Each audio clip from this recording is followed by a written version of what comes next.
Om Vakratunda Mahakaya Surya Koti Samapprabha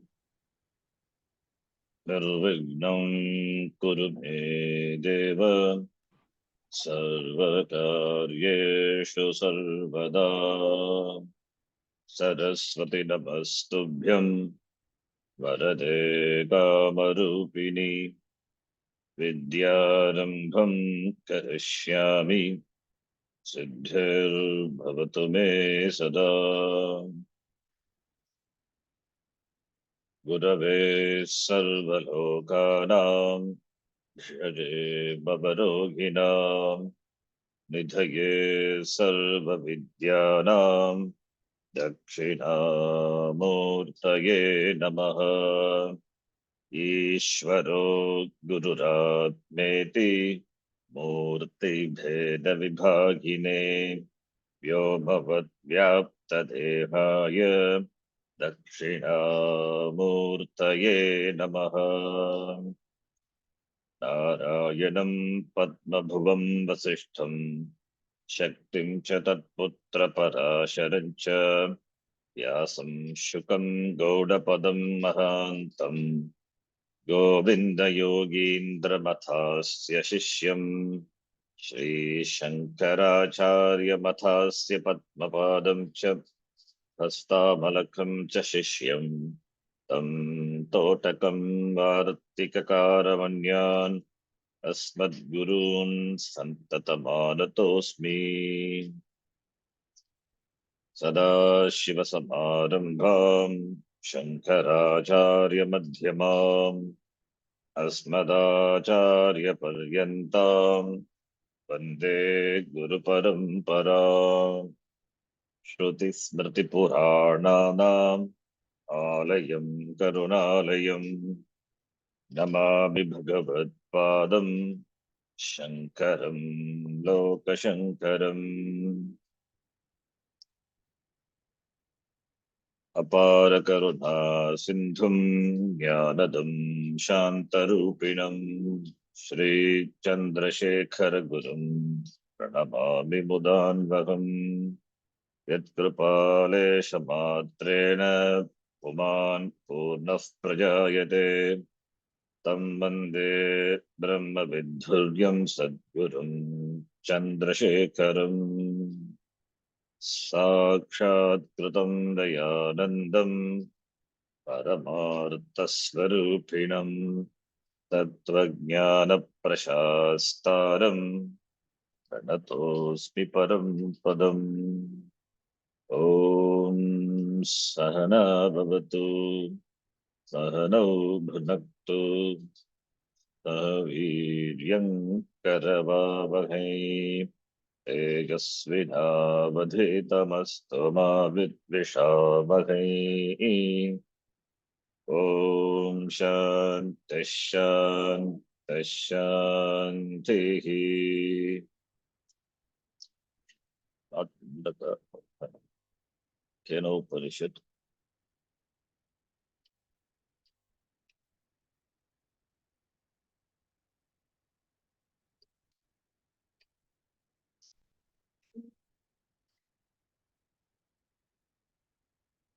After Katha and Mundaka, the next Upanishad, Kena Upanishad, we will study. The introduction to the Vedanta we have seen in the other Upanishad as well as in the Chaturanga Grantha, Tattva Bodha, Vedanta Sara, as well as Panchadashi. We will have a quick introduction to what Vedanta is. Though we have seen elaborately, since we are studying this Upanishad, so not only for the people who already are familiar with the Vedanta, even for those, there are some people They are passive listeners in the sense they listen to the class offline. For the sake of them, I just give a brief introduction to Vedanta. We know Vedanta, otherwise called Upanishads, is a pramanam. Pramanam means of knowledge. The whole Veda is a pramanam.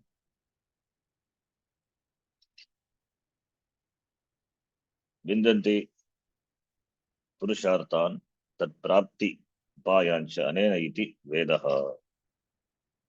From Veda only we get the Purushartha, the knowledge of Purushartha, as well as Purushartha Prapti Upaya. Only through the Veda. With the help of the Veda alone, we come to know the Purusharthas and also the means of attaining the Purushartha.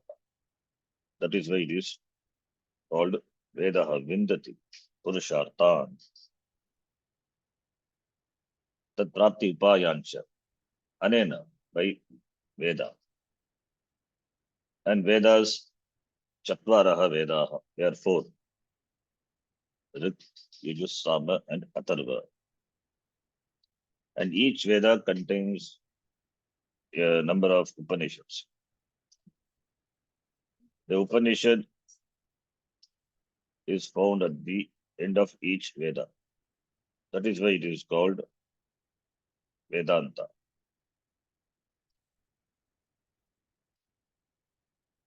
Vedanta means that which is at the end of the Veda.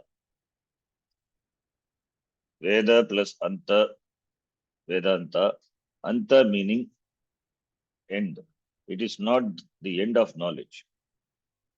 Some translate Vedanta as the end of knowledge, as a truth of the Veda. It is not correct. It is not the end of knowledge. It is a name given based on the position of the Upanishad. The Upanishads are located at the end of the Veda, therefore it is called Veda Anta. It is purely a positional name. How do we say this? We have a reason to say this, not just saying for the sake of saying. It is to say Veda Anta, the end of knowledge. It is just a simple a translation, not understanding what is the meaning of the word Anta in that context. There's a discussion about the position of the Upanishads itself in the Brahma Sutra. In the Brahma Sutra, it is discussed. So Brahma Sutra is a pramanam. There it's the Vyasacharya and of course Bhashyakara discusses why it's called Vedanta. It is purely a positional name, since it is placed at the end of the Veda. That is why it's called Vedanta. Veda as a whole is a body of knowledge. So it is Veda Purva or Vedanta. Both are knowledge. What is the end of knowledge? So it is not a correct translation. The position, the location. That's why Veda Purva. Veda Purva and Veda Anta iti.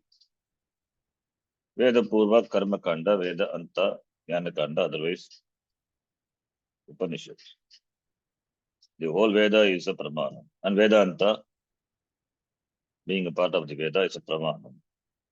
Vedyate, Nyayate, Anena, Param Brahma iti, Vedaha, Vedantaha. Pratyehatma Vedena Vedayati iti, Vedantaha. So, therefore, the Veda and the Vedanta is a Pramanam. As a separate Pramanam, means of knowledge, when we count Veda, particularly Vedanta, because it is a separate means of knowledge, then it also must have its own subject matter, because it is a means of knowledge. Every means of knowledge must have its own subject matter, Vishaya. And the subject matter is not verifiable by other means of knowledge, because it is a condition. It is a condition for a pramanam to be a valid pramanam. If it can be verified by other pramanam, then this ceases to be a pramanam. This cannot be a pramanam. Anadigata abhadita. So therefore, what Vedanta reveals is verifiable only by Vedanta. And Vedanta reveals what? You are the whole. You are Purnam. Aham Purnaha. And there is nothing separate from me. Everything is myself. Sarvam Khalu Idam Brahma. As a means of knowledge, Vedanta as a commitment to reveal the oneness Aikyam, Jiveshwara Aikyam, which means the Jagat and Ishvara are one, and Ishvara and Jiva are one. Therefore, the oneness. For that, the Shastram employs a method. What is a method? That is the karyam meaning effect, that which is produced, that is karyam. The karyam means it must have karanam, because the karyam is not separate from the karanam, the cause. And the karanam is not separate from Atma. So therefore, karana Atma, and that is karyam. Then what is karyam? Karyam is Atma. This is a method. This is the method Vedanta uses. And this is a highly effective method which leads to the discovery that Jagat Karanam Brahma Agamasmi Ayeva Sakalam Jatam Mayi Sarvam Pratishtitam Mayi Sarvam Layam Yati Tat Brahma Advayam Asmi Aham Iti. By this method, in fact, this is the only method that can give a person the Sarvatma Bhava, Sarvamidam Aham, Sarvatra Atma Darshanam, Brahma Darshanam. सर्वभूतस्तमात्मानं सर्वभूतानि चात्मनि ईक्षते योगयुक्तात्मा सर्वत्र समदर्शनः brahmadarshana, as Bhagavan said in the Gita. So therefore, all the Upanishads reveal Jiveshwara Aikyam. Aham Brahma Asmi. Idam Sarvam Aham Eva. All this is myself. It is a vision. It is a knowledge. It is not something to be practiced as a process. It is the knowledge. It is a truth, unalterable truth. Because it is a truth. As a truth, it is not subject to, therefore, not improvement or modification. Being truth, we cannot improve upon the truth. All the other pieces of knowledge are subject to improvement. Because there is scope for improvement, it is not the unalterable truth. Therefore, all the other pieces of knowledge, as the material science, they are subject to improvement, subject to modification. But here it is the truth. It is the unalterable truth. So therefore, when the Shastram says you are the whole, then when I become the whole, everything, there is no when. The question itself is wrong. You are everything. You are the whole. It is a truth. You are everything. Not that it is, you have become everything. You are everything. You are Purnam. It's not that at any particular time you have become. In fact, I am an individual. That is wrong. That is due to ignorance. The conclusion is that I am an individual, a limited one. That conclusion is based on no vichara. That conclusion, in fact, it is based on no inquiry. Avichara siddha. We say it is not born of any inquiry.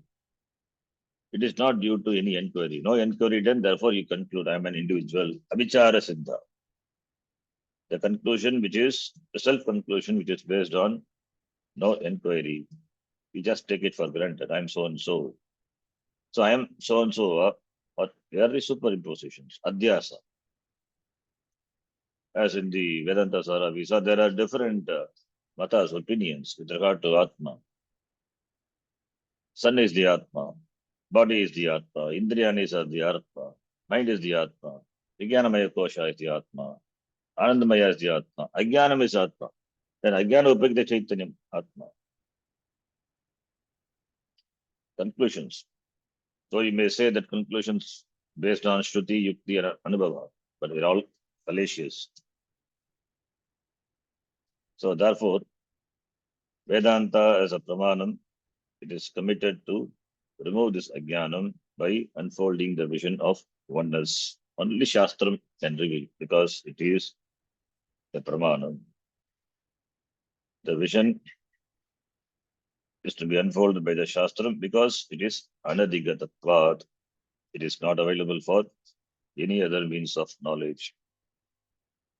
Therefore, without Shastram, it is not possible to discover the truth of oneself. There is no way to get the truth.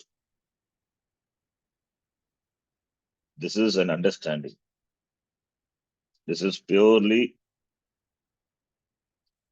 an understanding. It is not a belief or faith in the Shastra. It is an understanding. And we use the word Shraddha. And Shraddha is an intranslatable word. We cannot translate. Shraddha, Shraddha only. Loosely, though we may translate as faith. Shraddha is Shraddha. Shastre Pramanya Buddhi Shraddha. Accepting Shastram as the final authority with regard to the vision of oneness, Aikyam. That is Shraddha. Accept Shastram. All the other means of knowledge, they are wielded by the Pramata, the knower. And the Pramanam, in fact, the Pramanam do not reveal Dvaitam. Or the Pramata do not reveal Dvaitam. Pramana also do not question Dvaitam. The other means of knowledge. The other means of knowledge we know, starting from Pratyaksha onwards, which the Pramata handles. Do the Pramanam, the other means of knowledge, do they reveal Dvaitam? Or do they question Dvaitam? No. For example, with the eyes you see the Varnam and the Rupam.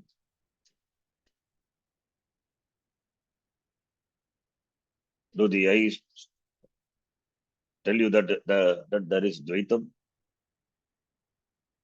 No, eyes just as a sense organ of seeing. You just tell that there are different colors and forms. So Varna Jnanam, Rupa Jnanam it just gives the knowledge of Varna and Rupa. Similarly, Shrotrendriya also. They just perceive different sounds. And all these other sense organs also. Each sense organs, they operate in their specific area of operation and they present just a data. They present just a data. And what is revealed by a particular sense organ is not revealed by another sense organ. And the sensory perceptions, what we call Pratyaksha Pramanam, Mula Pramanam. In fact, Pratyaksha is Mula Pramanam. And among the Pratyaksha also, since each sense organs, particularly each sense organs individually give the sensory data. Therefore, each one is counted as a distinct pramanam. But none of the sense organs tell that Dvaitam Satyam. When the eye sees the Varna and Rupa, does it tell Dvaitam duality is the truth? Does the ears tell that Dvaitam is Satyam? No. Sense organs just present data. But we conclude Dvaitam Satyam. That is our conclusion. For example, if you take the sky is blue. Seeing the sky, we conclude what the sky is blue. Does it really blue? If we inquire, does it really blue? Is the color of sky really blue? Blue sky means we have a roof which is painted blue. It means we are living in an enclosure, and the inside color of the enclosure is blue. It amounts to that alone to say that sky is blue. The eyes present the data. Sky is blue. It doesn't conclude. You conclude. It is the conclusion of the pramata, the knower, based on the data. That is why we say the sense organs are the faithful reporters. They just report, they just present the data. The basic data. The basic data is gathered by the sense organs and provide to the pramata, the knower, and that sense organs give rise to a certain knowledge, and the pramata concludes based on the data. But with regard to the truth that I am the cause of the world, Aham Jagat Karanam Brahma, with regard to this truth, the pramata has no idea about the truth by any means of knowledge. He cannot know it by any means of knowledge. And when it comes to the Shastram, there is no way of missing it also. There is no way of missing it and no way of negating it, because the pramata himself is the subject matter. Upanishads being a means of knowledge, therefore there is no way of negating what it reveals to the pramata, the swarupam of pramata. The subject matter is swarupam of pramata, pramatahu, swarupa darshanam. That is the scope of the Shastram. Even though pratyaksha, the perception, is a strong pramanam, and it is naturally operated by the pramata. It's available to the pramata, therefore he operates. From the day he is born, he operates the pratyaksha. But it has its limitation. If you take the eyes can objectify varna and rupa. But what about the eyes?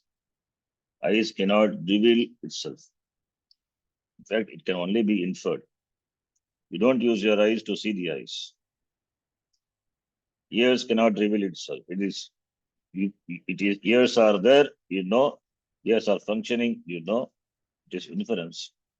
You don't use your ear to hear. I have ears. How do I know? Because I hear sounds, therefore I know I have ears. I have ear, I do not hear.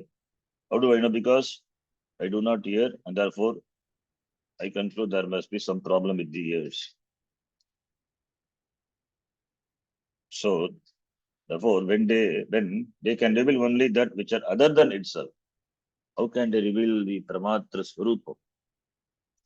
Similarly, with the other pramanam, arthapatti, anumana, etc., all the other pramanam, the five pramanam, they cannot reveal the swarupam of the pramata. And the data, the proofs, and the logical reasonings which are given based on the perception, inference, and other means of knowledge, they are incapable of giving the knowledge of oneself. Even when there is a contradiction between the Shastram and the other means of knowledge, perception, inference, presumption, etc., When we do the analysis properly, we will find that our conclusions are illogical. As a subject of matter of Vedanta is outside the scope of other means of knowledge. Therefore, with there is no contradiction with Vedanta. Anadigata abadita. Therefore, the conclusions with regard to oneself based on the other pramana must be false. It is not the pramana gives that knowledge, it is the pramata, the conclusion of the pramata. Therefore, when all the wrong conclusions are understood as wrong, then the Shastram, what the Shastram reveals about oneself, that will become clear, that we understand it is not under the scope of any other pramana, it is only revealed by the Shastram.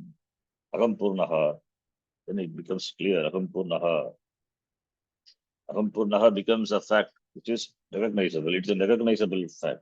Cannot be recognized to other means of knowledge because not under the scope of other means of knowledge.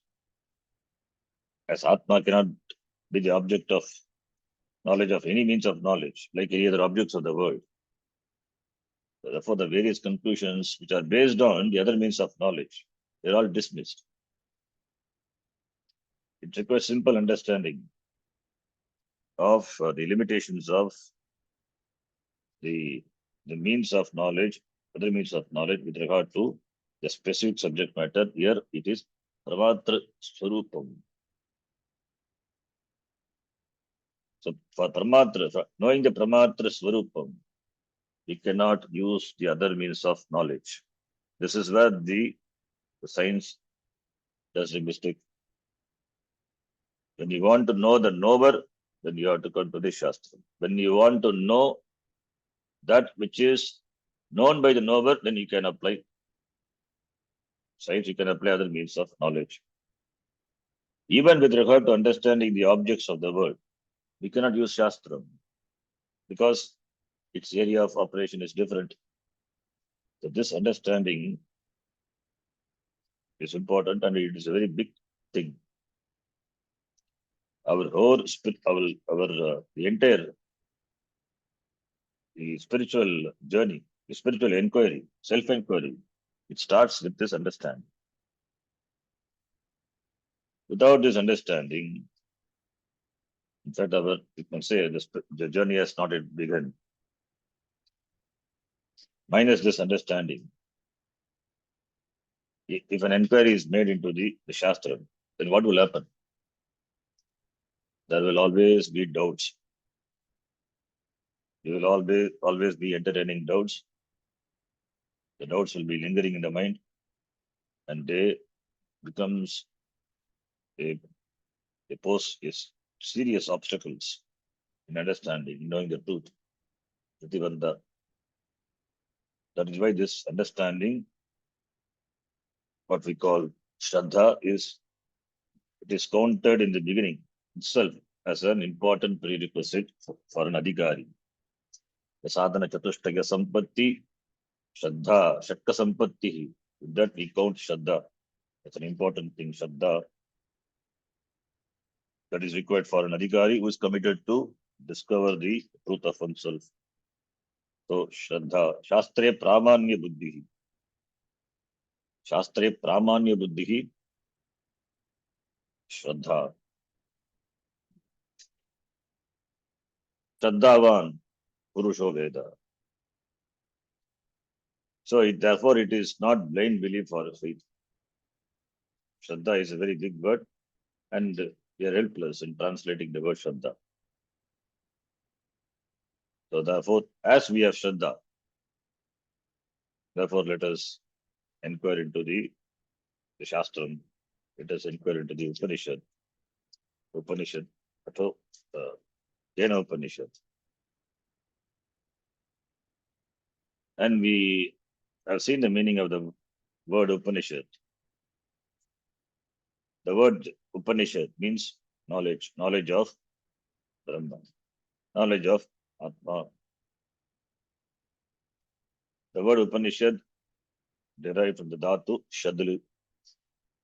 Shadlu dhatu with the upasarga, upa and ni, as we have seen in Kathopanishad.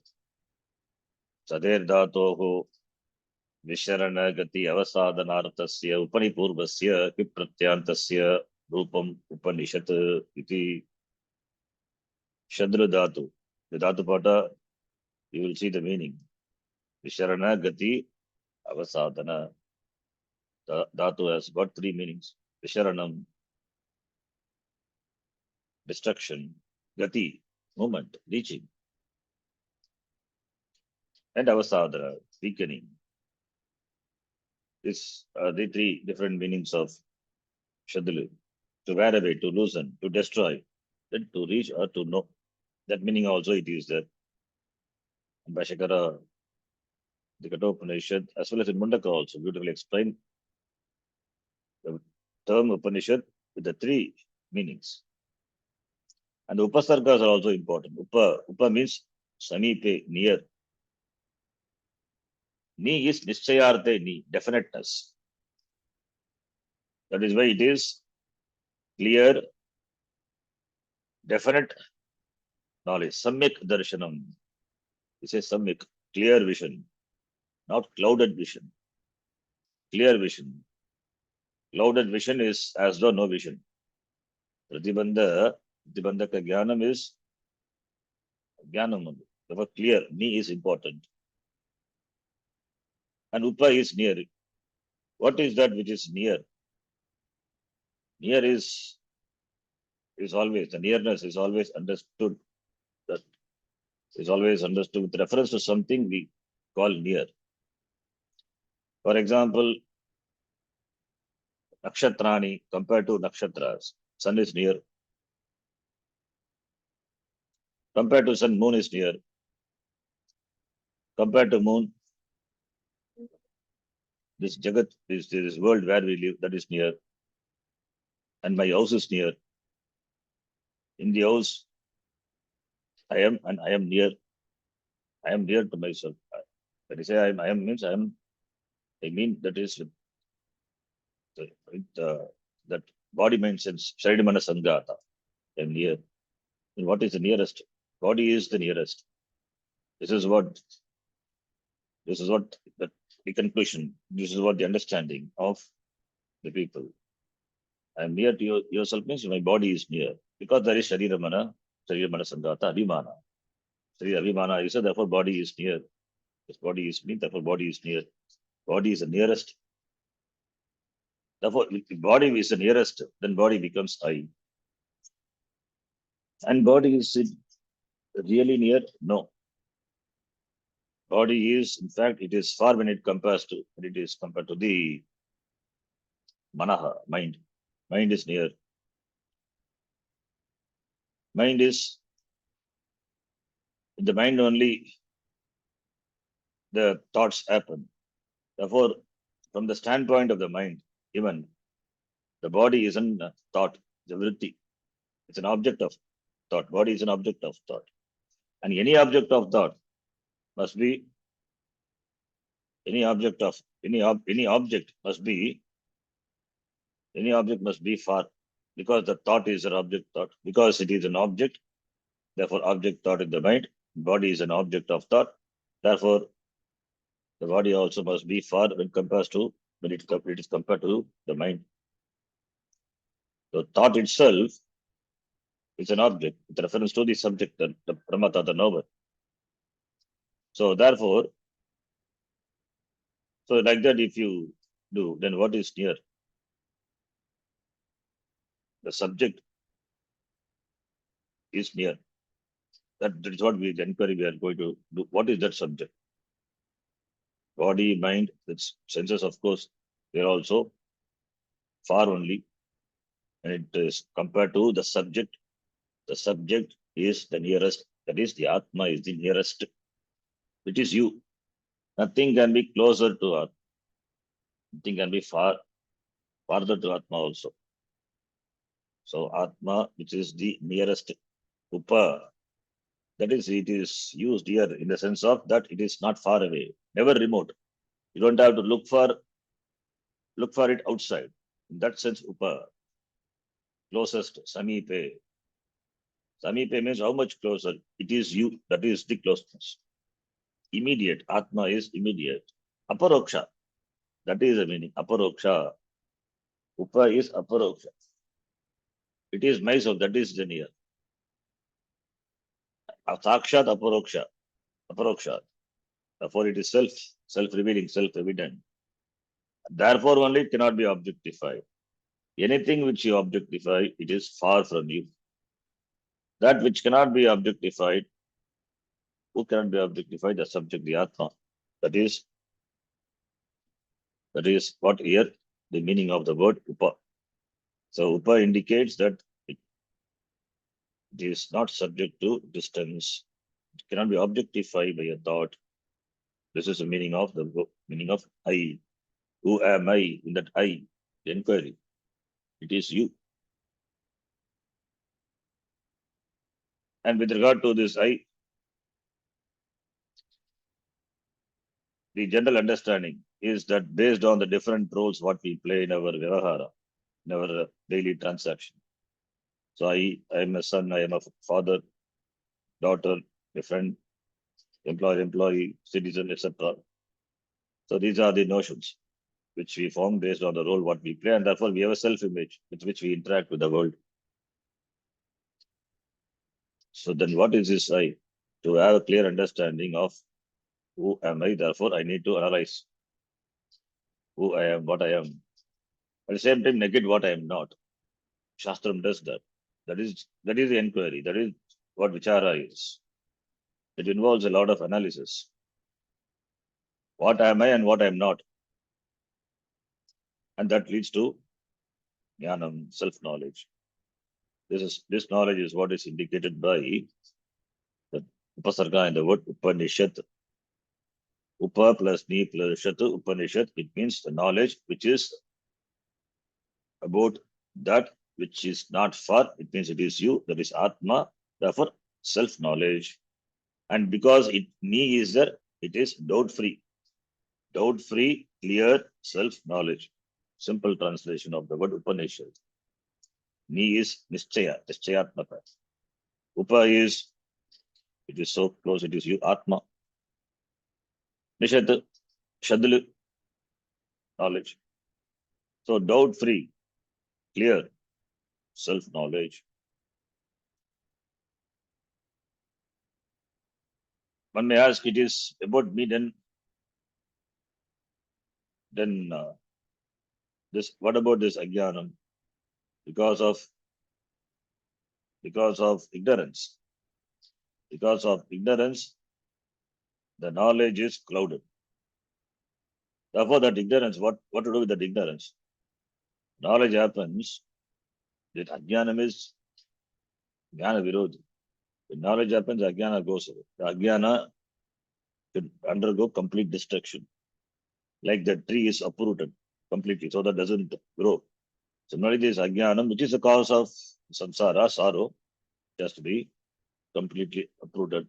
So that is why that's the word, the same Upanishad. It is Visharana also, Avasadana, loosening, disintegration, or complete destruction. In that meaning, it is destroyer of Ajnanam. That meaning also given for the word Upanishad. So therefore, doubt-free, clear self-knowledge which destroys ignorance. That is the meaning of the word Upanishad.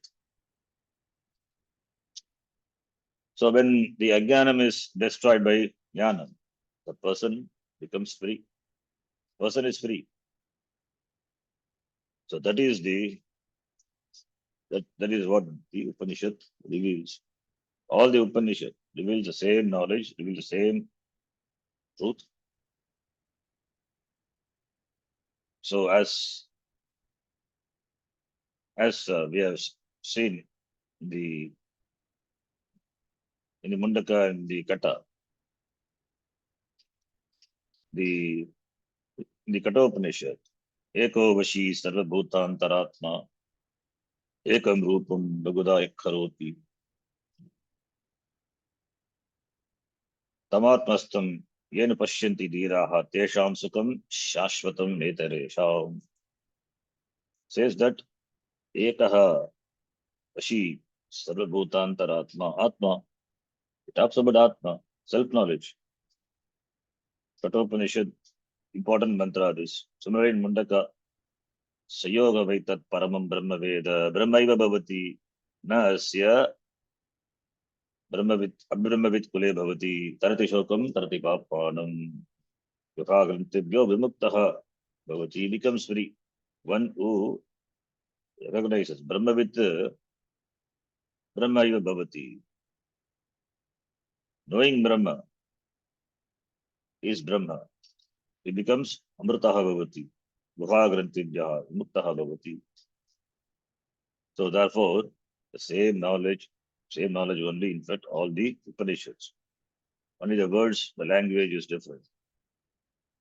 In the Taittiriya, yo veda nigitam guhayam parame vyoman sohoshtute sarvan kaman sah brahmana vipaschiteti. The one who knows Brahma, he fulfills all the purushartha.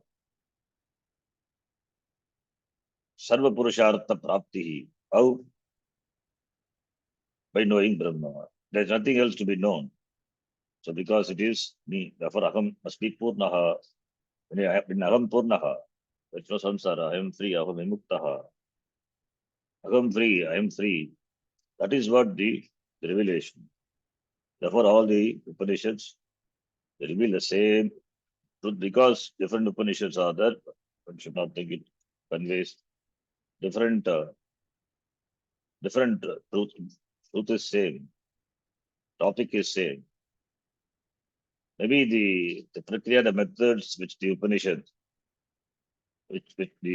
adopt may be different, but the subject matter is always the same. Jiva Brahma Aikyam. That is the Tatparyam. Tattu Samanvayad Dharma Sutra. Vyasacharya that says all the Upanishads are the Tatparyam in revealing this truth alone. In some Upanishad, like in Mandukya, there the Avastatraya is discussed, and in Taittiriya, Panchakosha Viveka, so each Upanishad adopts different methods, prakriya.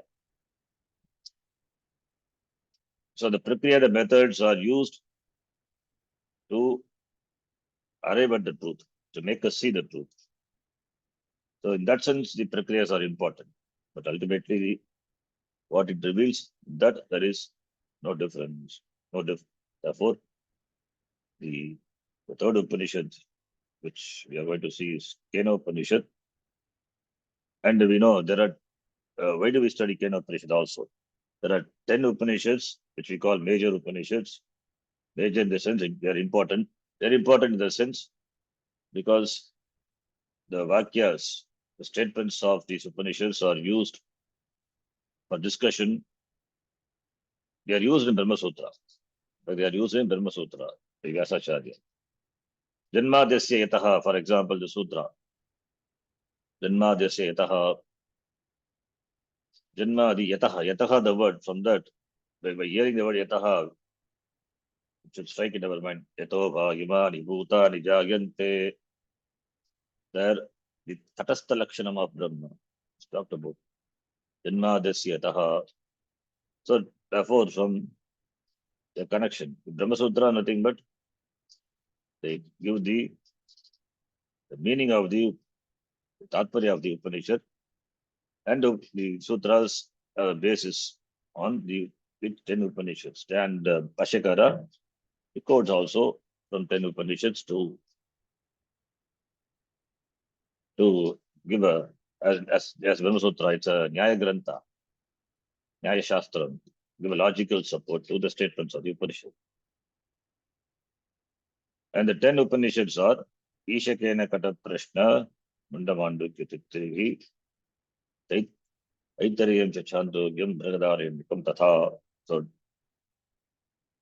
10 Upanishad and other Upanishads also.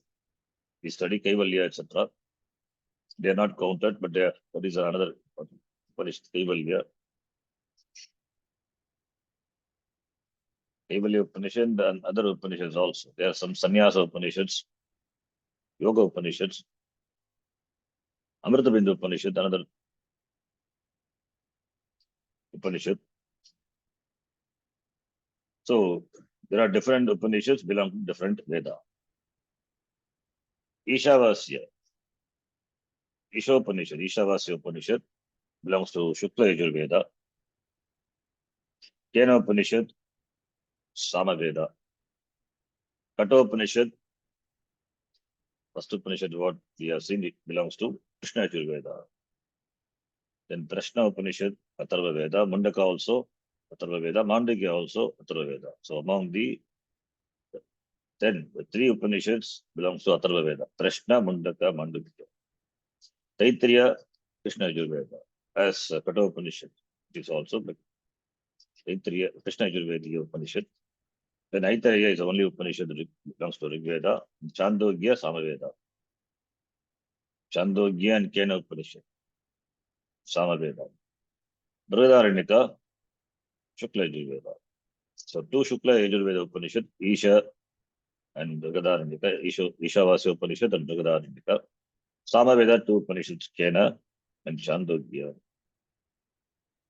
The Kena Upanishad.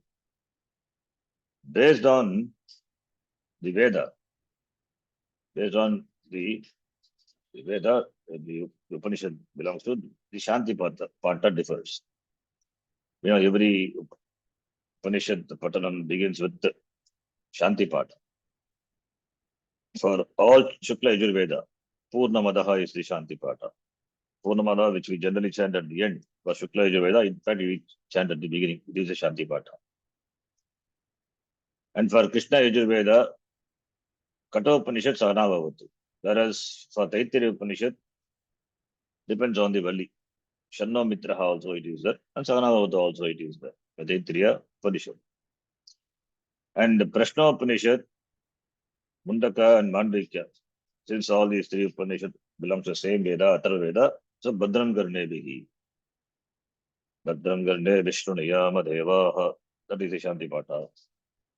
Aitareya, the Rigveda Upanishad, yeah, Shanti Pata, Van, Manasit, Pratishtita, Mano, Eva, Pratishtitam, that is the Shanti Pata. That we learned all the Shanti Pata in the chanting class.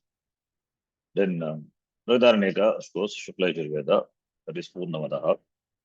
And for Kena Upanishad and Chandogya, the Samaveda Upanishads, for that we have Shanti Pata, Apyayantu Mamangani. That is the Shanti Pata. So we will learn the Shanti Pata and we will be chanting it every class. So these 10 Upanishads, for which Bhashyam, even the Bhashyakara that is what we are going to study. Not Bhashyakara written Bhashya, and there are many other commentaries also. There are many commentaries written on the Bhashyam also. Bhashyam to the Bhashyam and Tika, Tippani, etc. And the Upanishads, all Upanishads are not of the same size. They do not have the same mantra, same number of mantras. Some Upanishads are small, some are big. So the size doesn't matter. This Ishavasya Upanishad is small Upanishad. The first mantra, Ishavasya Vidam Sarvam, that mantra itself presents the entire division. Other mantras are in fact not much focused by Swamiji in the class. So, in fact, that is, yeah, though small it is studied later because it requires the knowledge of other Upanishad. And Kena Upanishad is one of the small Upanishad. And Shankaracharya, he had written 2 commentaries, 2 bhashyas for the Kena Upanishad. One is Pada Bhashyam, other one is Vakya Bhashyam. First, let us understand what Bhashyam. In fact, we are chanting what is Bhashyam. Like Sutra. Sutram is Alpaksharam Asandigdam, Saravat Vishwatomukam, Astobam Anavadyam cha sutram sutra vido viduhu. The sutra.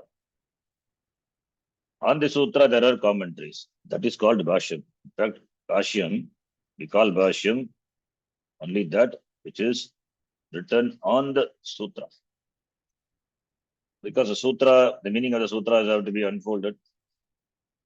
So therefore, Bhashyam is written. That is why we say Bhashyam. Sutrartho varnyate yatra vakyai sutranukaribhihi. Sapadani cha varnyante Bhashyam Bhashya vido viduhu. That also I will include in our chanting. So that is Bhashyam. Moola Grantha is explained by Vakyas.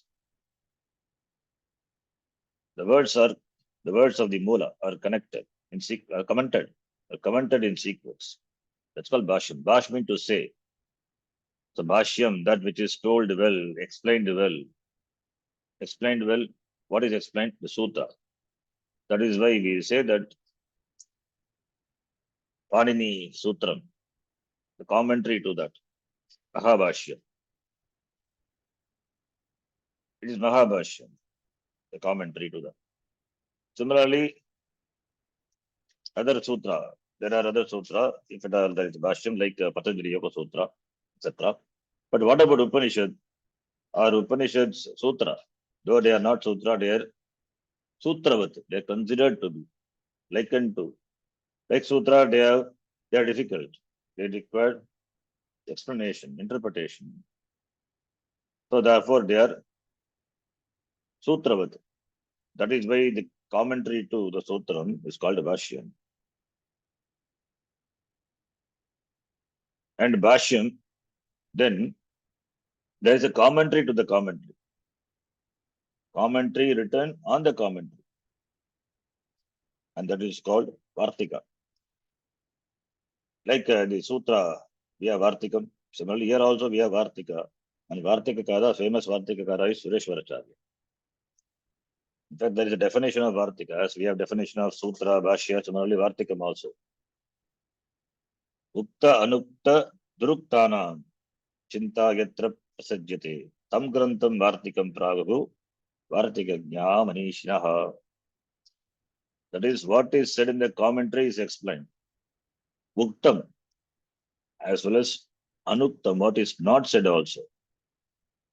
That is why in the Sutra Pata, the Vartikakara mentions this should have been told, this yes, not told. Anuktam, what is not said, what's not stated, that also must be said. And also, Durukta also, what is wrongly said, that also is commented upon. So Vartikam is a critical commentary. And Sureshwaracharya, it differs from Shankaracharya. Not in Siddhanta, but on the interpretation, it differs. That is why Sureshwaracharya is called Vartikakara. And there are many Vartikams he had written available. Sureshwaracharya is called Vartikakara and Shankaracharya is called Bhashikara, the field of Vedanta. Whereas in the Sutra context, Panini Maharishi is Sutrakara. And Vartikakara, we have the Vartikakara and Bhashikara. So Patanjali Mahabhashikara, and of course Atyayana Vartikakara we have in the Sutra context.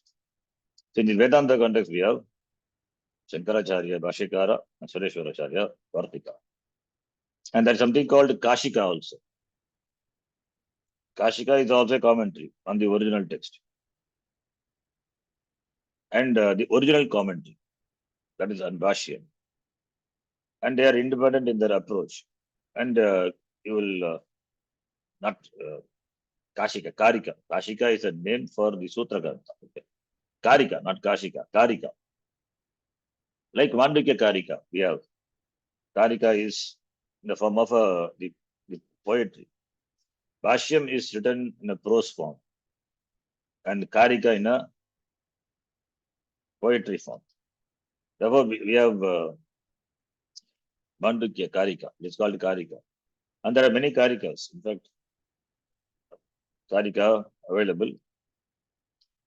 This Anubhuti Prakasha, which the Vidyaranya he has written on the Upanishads.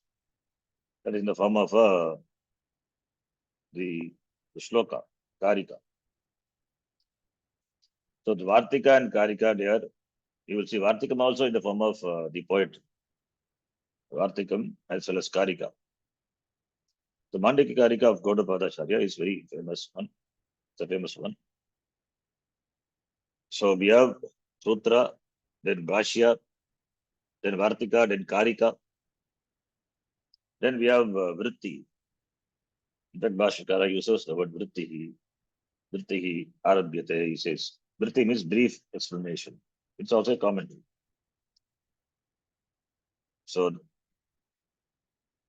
what is the difference we may ask between the Vritti and the Bhashya? There is analysis of Purva Paksha and Siddhanta in Bhashya. In Vritti, there is no Purva Paksha Siddhanta. In Vritti, there is no Purva Paksha Siddhanta. That is why it is Mundaka Upanishad and Kata Upanishad. They are Vritti. Bhashyakara uses the word Vrittihi because you will not find much Purva Paksha Siddhanta. Whereas when it comes to Bhashyam, you will see. That is why there's a gradual progress. When you study slowly other Upanishads, you will see Purva Pakshi. Purva Pakshi raises objection and the objections are to be dealt. If you see the Kata Upanishad, Bhashyakara says, Ata Kataka Upanishad Vallinam Sukarta Prabodhanartham Alpa Grantha Vrittihi Arabhyate. Alpa Grantha Vrittihi. So, Vrittihi, it's called Vritti. Though we call by the name Bhashyam, Bhashyakara says Vrittihi, because you will not find much the Purva arguments. Whereas in Bhashyam, there will be analysis of Purva and as well as in of course Siddhanta. Purva has to be analyzed and their arguments have to be refuted and Siddhanta to be presented. That is the commitment in the Bhashyakara has. And there is something called Tika. Tika is another name for the commentary to the commentary. The famous Tikakara is Anandagiri. For every Upanishad, you will find Anandagiri Tika. In fact, sometimes we refer to Anandagiri Tika. When it comes to the Nyaya and other discussion, we skip only the certain words which we required that time, we refer to Anandagiri. Tika Anandagiri is elaborate. In fact, it is there for Mundaka and Kata and all many times, for many words, I refer to Anandagiri Tika. So Anandagiri is a Tikakara. So Tikakara means Anandagiri. He has written for all the Upanishads. Tikakara, Anandagiri has written. And there is something called Tippani. Tippani means footnotes. So Tippani, Tika, Tippani. So these are the different writings on the Sutra Bhuta Upanishad, or Sutra itself, we can say. And there is something called Vyakhyanam also. Vyakhyanam also a term. Vyakhyanam, commentary. Vyakhyanam, the word Vyakhyanam, also it is used here. Vyakhyanam is a commentary. It's a commentary and the Vyakhyanam has got 5 Lakshana. Pancha Lakshana Vyakhyanam. Pancha Lakshanam Vyakhyanam. Padachchedaha Padarthoktihi Vigraho Vakyayojana. Akshepasya Samadhanam Vyakhyanam Pancha Lakshanam.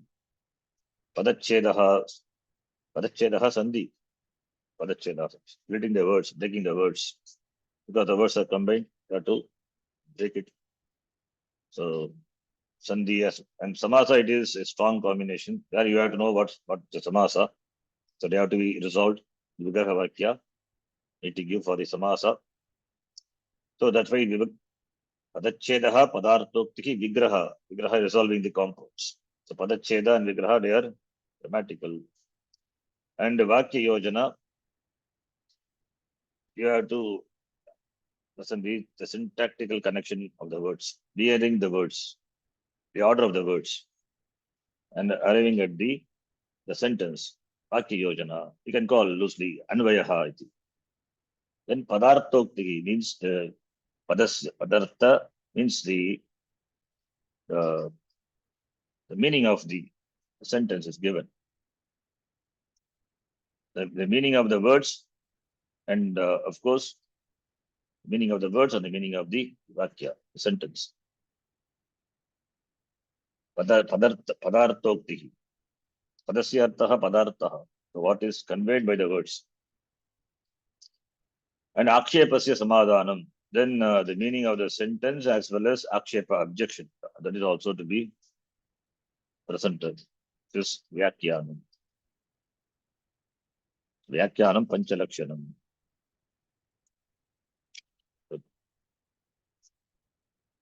And therefore here what we are going to see is Bhashya. The Bhashyakara explains, interprets the words of the Upanishad and presents the meaning of the mantra of the Upanishad. So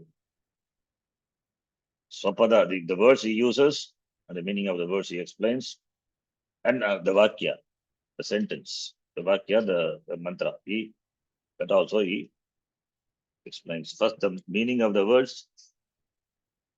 First, the meaning. Swapadani Chavarnyante uses of words and explain the meaning of the words and the meaning of the sentence. That is Bhashya. And there is Padabhashya. Padabhashya means every pada is interpreted using the words which are not in the mantra. And the words also are explained. And after explaining the meaning of the individual words, the entire the meaning of the sentence. Padabhashyam. Vakya Bhashyam is the Vakya itself has taken as such the Vakya of the Upanishad and interpreted. The theme of the Upanishad is commented upon in Vakya Bhashyam. So this is the only Upanishad where we find two Bhashyams. Padabhashyam and Vakya Bhashyam. Then what are we going to study? We are going to study Padabhashyam. So that is what is studied widely. And Vakya Bhashyam also studied later. First Padabhashyam. So in this file you will see both. So when it comes to Vakya Bhashya, I tell you, you will see Vakya Bhashya also here. And Tika also it is around the Tika, you will see. Tika we will skip. And Vakya Bhashya also we will skip. We will see only the Padabhashya. Here Vakya Bhashyam. So that we will do later. So we are not interested in Vakya Bhashyam, and also Tika we can refer sometimes. And of course not Vakya Bhashyam. Only Padabhashyam we will take. So let us start the Shantipata. The meaning of Shantipata we have to see. You can see that in the next class. Om Apyayantu Mamangani. Om Apyayantu Mamangani. Vag Pranaschakshushrotramatho Balamindriyani cha sarvani. Vak Pranashchakshushrotramatho Balamindriyani cha sarvani. Sarvam Brahma Upanishadam. Sarvam Brahma Upanishadam. Aham Brahma Nirakuryam. Maham Brahma Nirakuryam. Mama Brahma Nirakarot. Mama Brahma Nirakarot. Anirakaranamastu Anirakaranam me astu. Anirakaranamastu Anirakaranam me astu. Tadatmani Nirateya Upanishadsu. Tadatmani Nirateya Upanishadsu. Dharmaste Mai Santu. धर्मास्ते मयि सन्तु ते मयि सन्तु ते मयि सन्तु ॐ शान्ति शान्ति शान्तिः ॐ शान्ति शान्ति शान्तिः The meaning of Shanti Pata we will see. The next class we will begin with the meaning of Shanti Pata. Like Sanavatu we have seen, Badran Karne Bigi, Shanti Pata also. So we'll stop here with this introduction. Next class we'll get into the Upanishad. Om Purnamadah Purnamidam Purnat Purnamudachyate Purnasya Purnamadhaya Purnamevavashishyate Om Shanti Shanti Shanti Harihi Om Shri Gurubhyo Namaha Harihi Om Dhanyavadah. धन्यवाद जी धन्यवाद धन्यवाद जी Dhanyavadah. धन्यवाद